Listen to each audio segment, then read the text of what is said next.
madlang people at mga kapuso, abangan ang isang very big balita. Abangan at tumutok mamaya po yan sa 24 oras. Hoy, abangan niyo po yan.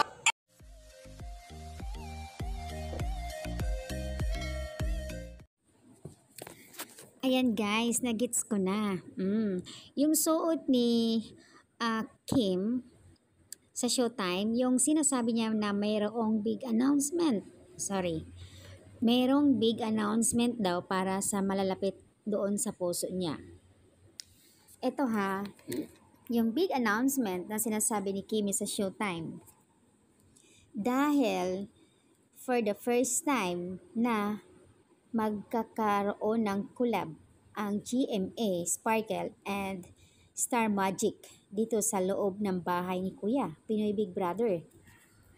At syempre naman, ang magiging host nila doon, kasama sa host doon ng Sparkle, si Iya Filiana, at dito naman sa Star Magic, si Kim Chiu and si Bianca Serobi.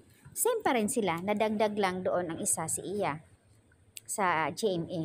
Not sure guys, kasi yun naman po ang nasa comment ng iba at yun nga kanina, kung napapanood nyo sa TV Patrol and GMA, kung saan ay nasa loob ng bahay si Iya at kausap nga si Kuya Pinoy Big Brother. So first time ever na magkakaroon ng collab dito at mapapanood sa GMA ang Pinoy Big Brother. O, dati, mapapanood lang sa A to Z kung saan, pero ngayon, pati na sa GMA mapapanood. Siyempre, dahil merong Sparkle nga.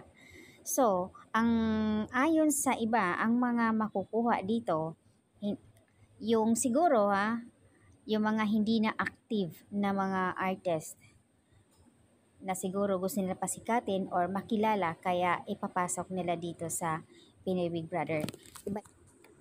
So, ayan guys, yun yung big announcement ni Kimi na ang PBB collab, ABS and GMA. So, yun po magsasama yan, Sparkle and Star Magic. Yun yung sinasabi pala ni Kimi na big announcement. And then, may photo silang dalawa na naka-twinning na orange, si Pao. Papanoorin nyo na rin, mas maganda.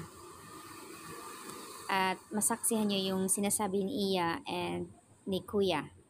Kasi